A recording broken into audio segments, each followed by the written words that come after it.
नमस्कार दोस्तों, मैं रोहन यादव आप सभी का एक बार फिर से मास्टर क्लासेस चैनल पर स्वागत करता हूं। दोस्तों, आज की टॉपिक है UGC net paper second social work unit number 9 में। ठीक है, यूनिट नंबर 9 दे रखा है दोस्तों, समाज कार्य अभ्यास के क्षेत्र में। आज मैं बात करूंगा दोस्तों कि बाल देखभाल परिवेश में किस तरीके से समाज कार्य की भूमिका होती है। इसमें इम्पोर्टेंट टॉपिक है दोस्तों, ये यूनिट नंबर 9 का एक पार्ट है। और जैसे यहाँ पे लिखा हुआ है, बाल देखभाल व्यवस्थाओं में समाज कार्य व्यवसाय की एक भूमिका महत्वपूर्ण है। आप सभी लोग जानते हो कि मैं आज इस भाग में बाल देखभाल व्यवस्थाओं में समाज कार्य व्यवसाय की भूमिका का क्या सिंहावलोकन होगा उसको प्रेजेंट करूँगा। ठीक है, तो आप सभी को पता है कि विश्व के बच्चों की, अगर मैं बात करूं, विश्व के बच्चों की जनसंख्या का 16% भारत में है। यानी भारत में 16% भाग विश्व के बच्चों की कुल जनसंख्या का है। ठीक है, याद रखना दोस्तों। नेक्स्ट पॉइंट पे बात करते हैं, ये इंपॉर्टेंट है, आईएमपी यहाँ पे बनेगा, एलिगेशन बन सकता है। नेक्स्ट अगर मैं बात करूँ दोस्तों कि समाज कार्य व्यवसाय बच्चों की कई विकासात्मक ज़रूरतों और उसकी समस्याओं का कार्य करते हैं और बच्चों का उल्लेख है, जो कुछ उल्लेखनीय विकासात्मक ज़रूरतें हैं उनकी समस्याएं हैं, जैसे बालिका भ्रूण हत्या यानी उच्च मृत्यु दर, बाल कुपोषण, टीकाकरण, गुणवत्ता शिक्षा की सुलभता और उपलब्धता, बाल श्रम, बच्चों की गरीबी, भिक्षावृत्ति, बालकों के प्रति भेदभाव, बाल दुरुपयोग, किशोर अपराध वृत्ति, आवारा बच्चे और बाल अवैध व्यापार, ये सभी चीज़ें, जैसे नशे की लत, आत्महत्या और मानव हत्या, ये सभी चीज़ों को समाज कार्य के अर्ली इंटरवेंशन यानी शीघ्र हस्तक्षेप के जो क्लासिफाइड किया जाएगा, उसी के तहत आज मैं आप लोगों से दोस्तों चर्चा करूंगा। ये सभी टॉपिक इम्पोर्टेंट है। जैसे यहाँ पे देखो दे रखा है कि समाज कार्य की, यहाँ पे जो जरूरतें आवश्यकताओं पर पड़ी है समस्या, जरूरतों व आवश्यकताओं पर समाज कार्य के व्यवसाय के दौरान कार्य किया जाता है। जैसे बच्चों के निम्न प्रकार से विकासात्मक जरूरतों में भी समस्याएं बनी रही। यहाँ पे सारी चीज़ें मैं आप लोगों से, गुणवत्ता शिक्षा की सुलभता, अच्छा मैंने यही सारी चीज़ें आप लोगों से बता चुका हूँ दोस्तों। ठीक है, अब बेसिकली क्या था कि इन दोनों, अगर देखो इनका हस्तक्षेप करेंगे तो इनको दो भागों में डिवाइड किया गया। एक को बताया गया संवैधिक और एक को बताया गया कि गैर संवैधिक। अब जो संवैधिक है दोस्तों वो संस्थागत और गैर संस्थागत के अंतर्गत आते थे। जो गैर संवैधिक है वो संस्थागत और गैर संस्थागत के अंतर्गत ये भी आते थे। अब इसको डिफाइन करेंगे अच्छे से। देखिए, इम्पोर्टेंट चीज़ है दोस्तों, आप लोग इसे नोट डाउन भी करते चलिए साथ साथ। ठीक है, देखभाल एवं सुरक्षा की जरूरत वाले बच्चों की सेवाएं जैसे निम्न प्रकार से दी गई। एक तो संवैधानिक सेवाएं दी गई, मैंने अभी ऊपर बताया है। इसका मतलब है ये सेवाएं जो वैधानिक क्षेत्र के अंतर्गत आती हैं, विशेष रूप से किशोर न्याय अधिनियम, आपने नाम सुना होगा। ठीक है, 2006। और एक चीज़ और जिसका कार्यान्वयन समाज कार्यकर्ता, देखभाल और सुरक्षा की ज़रूरत वाले जो बच्चे हैं उन पर गैर कानूनी दायरे में आने वाले बच्चों को पुनः स्थापन और पुनर्वासित करके उसको निर्मित बनाई जा सकती है, और उसे संस्थागत और गैर संस्थागत के दोनों सेवाओं में केंद्रीय भूमिका निभाने के लिए बोल दिया जाता है। जैसे मेरा कहने का मतलब ये है दोस्तों कि अगर आपको बात करूँ तो संवैधानिक क्षेत्र के अंतर्गत अगर इस प्रकार की सेवाएं आती हैं तो जिसमें विशेष रूप से किशोर अधिनियम मैंने अभी बताया ना, किशोर न्याय अधिनियम कब आया था, 2006 का क्रियान्वयन है ये। तो उस क्रियान्वयन के द्वारा किया जाता है, और जिसमें देखभाल और सुरक्षा के अंतर्गत आने वाले बच्चों के लिए कार्यकर्ताओं, समाज कार्यकर्ताओं एवं पुनः स्थापन या पुनर्वास निमित्त। ठीक है, मैंने मतलब बताया था आपको कि पुनर्वास के निर्मित बनी संस्थागत और गैर संस्थागत दोनों सेवाओं में केंद्रीय भूमिका, ठीक है, दोनों सेवाओं में केंद्रीय भूमिका निभाते हैं। तो याद रखना दोस्तों, ये संवैधानिक सेवाएं के अंतर्गत आएगा। आईएमपी इस फैक्ट को बना लो दोस्तों, क्योंकि यहाँ से प्रश्न पूछे ही जाएंगे। संस्थागत सेवाओं के बारे में मैंने बताया था। इसका मतलब है दोस्तों कि इनमें से बच्चों को पुनः स्थापन एवं पुनर्वासित से रिलेटेड है शब्द दोस्तों ये। टॉपिक ही है यूनिट 9 में आप लोगों से मिल ही रहा है उसमें कि समाज कार्य में किस तरीके से अभ्यास होता है, किस तरीके से एक्टिविटीज़ होती है, गतिविधियाँ होती हैं, उसी पे चर्चा कर रहा है दोस्तों। और संबंधी अनेकों कार्यों का निष्पादन किया जाता है, जैसे स्पेशल, ठीक है, जैसे स्पेशल बच्चे हों या कुछ ऐसी चीज़ें जिसमें आप लोग ये समझ लीजिए कि बाल कल्याण अधिकारियों या परामर्शदाताओं के रूप में जो बाल समितियां होंगी और किशोर कल्याण मंडल होंगे उन सदस्यों के रूप में, ठीक है, किशोर गृह होगा, पर्यवेक्षण गृह होगा, स्पेशल होम्स होंगे और आफ्टर केयर होम्स होगा। इन जैसी संस्थागत को ही प्रवेश के बच्चों को पुनः स्थापित व पुनर्वास संबंधित कार्यों का निष्पादन किया जाता है। ठीक है दोस्तों, तो ये चीज़ें आप लोगों को समझ में आ गई होगी। नेक्स्ट अगर मैं बात करूँ दोस्तों, यहाँ पर गैर संस्थागत सेवाएं क्या चीज़ है, देखो ध्यान से इसको सुनते चलो दोस्तों। इसका मतलब है कि अगर गैर संस्थागत सेवाओं में जो चीज़ें आती हैं, एडॉप्शन, आपने नाम सुना होगा दत्त ग्रहण, ठीक है, एडॉप्शन का नाम सुना होगा, एडॉप्शन, ठीक है। तो दोस्तों यहाँ पर प्रयोजन या प्रयोजकता का नाम समझ अपने, जैसे प्रयोजकता को बोलते हैं स्पॉन्सरशिप, ठीक है, और एक होता है फोस्टर स्पेशल, ठीक है, फोस्टर स्पेशल, और एक होता है परिवीक्षा, और एक होता है देश प्रत्यावर्तन। तो दोस्तों इन सभी चीज़ों के, इन सभी तरीके के जो सेवाएं शामिल हैं, इन सेवाओं के अंतर्गत जो समाज कार्यकर्ता होता है पुनः स्थापन और पुनर्वास की योजना में महत्वपूर्ण भूमिका निभाता है इसमें। और साथ ही साथ क्या करता है कि सामाजिक कार्यकर्ता एनजीओ में, जो एनजीओ के कार्यकर्ता होते हैं, उन कार्यकर्ताओं के भांति किशोर न्याय अधिनियम, जो अभी भी मैंने कहा 2006 किशोर न्याय अधिनियम 2006 के अंतर्गत जो बाल सदन का प्रबंधन होगा वो अल्पकालिक समय के लिए निवास का आवास मान सकते हो आप, अल्पकालिक के लिए। यानी आप ये समझो कि ऐसे इन बच्चों के लिए जैसे रैन बसेरे का एक होता है, फिर उसके बाद शैक्षिक होता है, व्यावसायिक प्रशिक्षक होता है, कौशल उन्नयन होता है, परामर्श यानी काउंसलिंग होती है, स्वावलंबन सेवाएं दी जाती हैं। इन सभी के अंतर्गत जो चीज़ें आती हैं उसे बोला जाता है गैर संस्थागत सेवाएं, ठीक है। चलिए यहाँ पर देखिए आप लोग, पोस्टर देखभाल लिखा, परवीक्षा लिखा हुआ, दस्तक गृह लिखा हुआ, देश प्रत्यावर्तन लिखा हुआ है। यदि सेवाएं इनमें शामिल होती हैं तो पुनः स्थापन व पुनर्वास की समाज कार्यकर्ता में एक अहम भूमिका निभाने का प्रयास करती है। बाल संस्था सदस्यों का प्रबंधन और अल्पकालिक निवास गृह, आवास, कामकाजी बच्चों के लिए रैन बसेरे और कौशल परामर्श सेवाएं, ये सभी चीज़ें अभी भी मैंने आप लोगों से चर्चा कर चुका हूँ, ठीक है दोस्तों। नेक्स्ट अगर मैं बात करूँ, एक आता है गैर संवैधानिक सेवाएं। इसके अंतर्गत वो होता है दोस्तों जो व्यापक और विस्तृत रूप से, इसमें कानून में कई संबंध भी नहीं, कोई इनका कोई संबंध नहीं होता कानून वगैरह से, ठीक है। ये सापेक्ष रूप से ज़्यादातर दोस्तों आप ये समझो कि विस्तृत लेवल पे तो है, लेकिन इसमें कोई ऐसा कोई कानून या लॉ वगैरह ऐसा चीज़ नहीं फॉलो होता है, ठीक है। जैसे मैं बात करूँ संस्थागत सेवाएं में क्या होता है कि बाल आश्रम हो गया, निवास आश्रम हो गया, अनाथालय हो गया, बच्चों का आवारागर्दी को रोकने वाली जो बाल सहयोग हो गया, जैसी संस्थाएं के इसी के अंतर्गत आती हैं दोस्तों संस्थागत सेवाएं। और ये किसके तहत आता है, गैर संवैधानिक सेवाओं के अंतर्गत आता है। दूसरा होगा गैर संस्थागत सेवाएं, और इसके अंतर्गत क्या होता है कि वे निवारक और पुनर्वास और यहाँ पे प्रोन्नति व विकास के स्वरूप की होती है। और इन सेवाओं में बच्चों को स्टम, अब यहाँ पर स्टम विकास की बात कर रहा है, ठीक है। तो बच्चों में जो स्टम विकास के लक्ष्य वाली जो गतिविधियां सम्मिलित हैं उनको निवारक और पुनर्वास या प्रोन्नति का विकासात्मक स्वरूप देता है। इसमें बच्चों को उत्तरजीविका विकास, समूह स्वास्थ्य और शैक्षिक और उनके मनोरंजन से रिलेटेड जो भी ज़रूरतें होंगी, उन ज़रूरतों को पूरा करने वाली जो सेवाएं होंगी उनको शामिल करना पड़ेगा, ठीक है।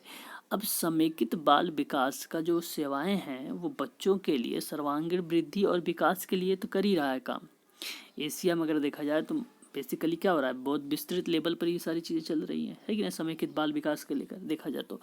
अब इसी योजना के अंतर्गत अगर समाज कार्य व्यवसाय को अनुसंधान व प्रशिक्षक के समुदाय उन गतिविधियों को एक जैसे अन्य योगदानों के माध्यम से नागरिकों के समाज के निकाय के लिए राज्य की प्रणाली, ठीक है, तो किसकी, राज्य की प्रणाली का प्रमाण देने के विरोध में पदों की सरकारी पदाधिकारियां, ठीक है, सरकारी की जो सरकारी होते हैं, सरकारी पदाधिकारियों के साथ उनके हिस्से के रूप में जो अब यहाँ पर आता है एक बाल विकास परियोजना, ठीक है, तो बाल विकास परियोजना अधिकारियों यानी चाइल्ड डेवलपमेंट प्रोजेक्ट ऑफिसर्स के रूप में काम करती है।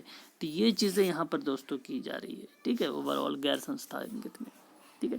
अब आप लोग स्क्रीनशॉट लेना तो स्क्रीनशॉट ले लीजिए इसका, ठीक है, स्टडी कर लेना थोड़ा सा। चलिए नेक्स्ट बात करते हैं, इम्पोर्टेंट फैक्ट पे बात करेंगे। ये कोई खास इम्पोर्टेंट नहीं लिख रहा है, विद्यालय दोस्तों यहाँ पर कहा जा रहा है स्कूल या विद्यालय परिवार व समुदाय के बच्चों के लिए संबंधित कई ऐसे मुद्दे हैं जो समाज कार्य में विकासशील अवस्थाओं में होने के बावजूद भी मार्गदर्शन किया जाता है। अब क्वेश्चन बनेगा कि बताइए इसी प्रकार की जो व्यवस्थाएं हैं समाज कार्य व्यवसाय में सब बालक कल्याण या बाल कल्याण व विकास के अनेकों क्षेत्र का एक नई दिशा के रूप में प्रदान किया जाता है। तो कौन कौन सी दिशा हैं, उन सभी दिशाओं के बारे में आपको नॉलेज होनी चाहिए और उन सभी क्षेत्रों के बारे में आपको पता होना चाहिए कि वो कौन कौन से क्षेत्र हैं जिन पर वो भिन्न भिन्न तरीके से या अलग अलग तरीके से क्या इफेक्ट डाल रहा है, क्या उसकी विशेषताएं हो सकती हैं। Very very most important fact, स्वास्थ्य, आप लोग नोट डाउन करते चलिए, साथ साथ लिखते भी चलिए। देखिए इसमें लिखा हुआ है कि स्वास्थ्य में समाज कार्यकर्ता के लिए पोषणात्मक समाज कार्यकर्ता के लिए पोषणात्मक कमी और कुपोषण को दूर करना, भूखमरी, टीकाकरण व निवारक स्वास्थ्य संबंधी जो भी देखभाल होगी उनकी सेवाएं प्रमुख क्षेत्र में कार्य कर रही हैं। इन कर्ताओं के द्वारा कुछ इस प्रकार की स्थितियां भी निर्मित की जाती हैं जिससे बाल मृत्यु की संख्या कम हो सके।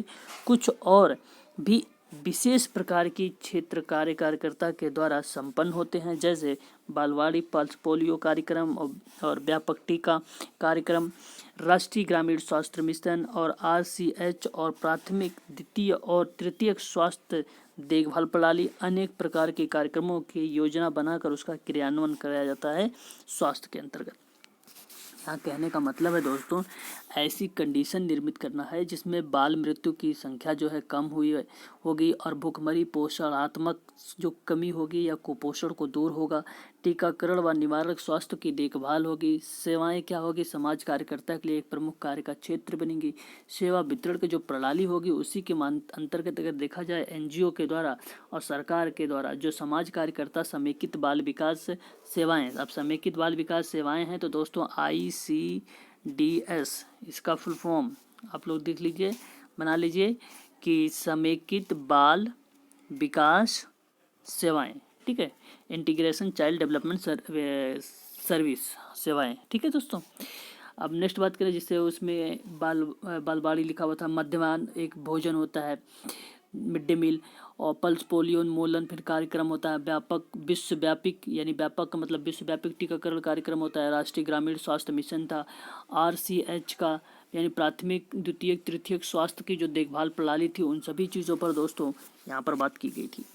नेक्स्ट बात करते हैं पॉइंट नंबर 2, IMP इसे भी करिए क्योंकि क्वेश्चंस यहीं से फैक्ट बनेंगे, फैक्ट नहीं दोस्तों सॉरी अप्लाइड बनेंगे, ठीक है, सारे अप्लाइड क्वेश्चंस होंगे, फैक्ट नहीं होगा इसमें।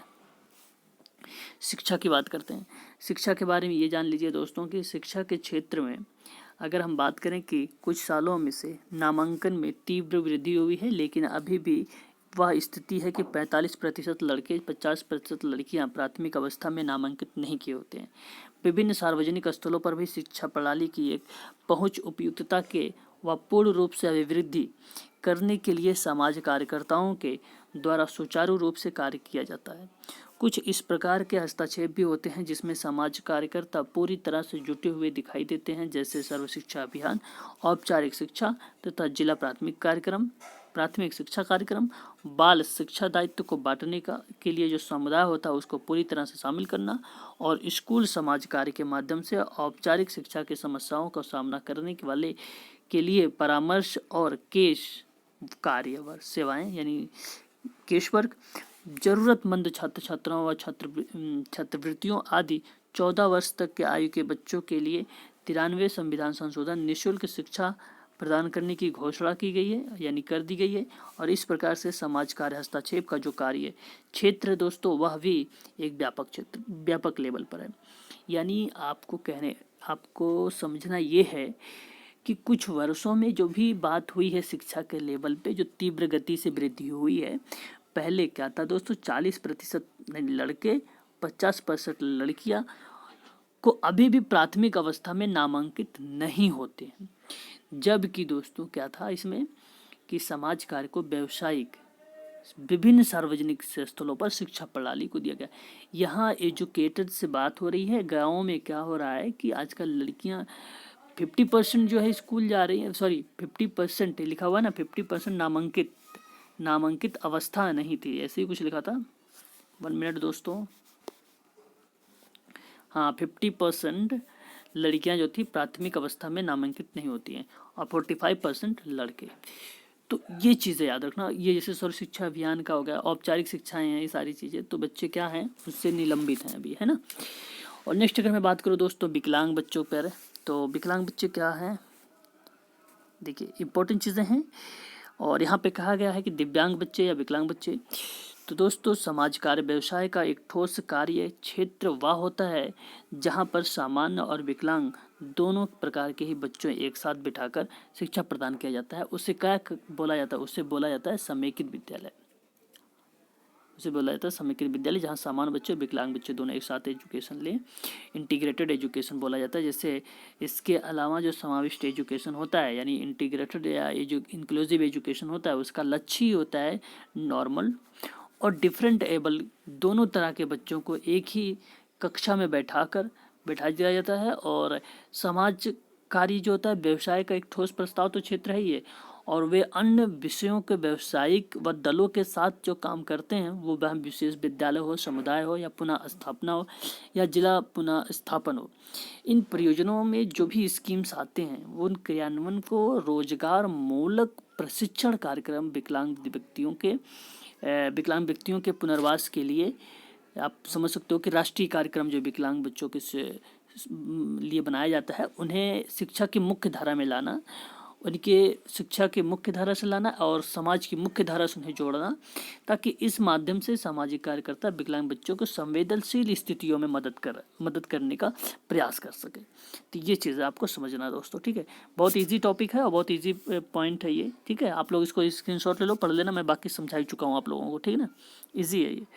नेक्स्ट अगर मैं बात करूँ बालिका के बारे में, देखिए क्या चीज़ है इसमें, बेसिकली इसमें आप ये समझिए कि भारतीय समाज संकुचित प्रवृत्ति सत्तात्मक सामाजिक संरचना के दौरान सामाजिक कार्य व्यवसायिक में बालिका दयनीय स्थिति में सुधारने का प्रयास किया है, यानी लड़की के पैदा होने का अधिकार को पूरी तरह से समर्थन प्रदान किया है। बस वेरी मोस्ट इम्पोर्टेंट, शिशु हत्या और मादा भ्रूण हत्या के विरोध में बालिकाओं के अधिकारों के हनन एवं प्रति समाज कार्यकर्ताओं के द्वारा संघर्ष किया जाता है और इसका विरोध किया गया है, ठीक है। तो ये चीज़ याद रखना।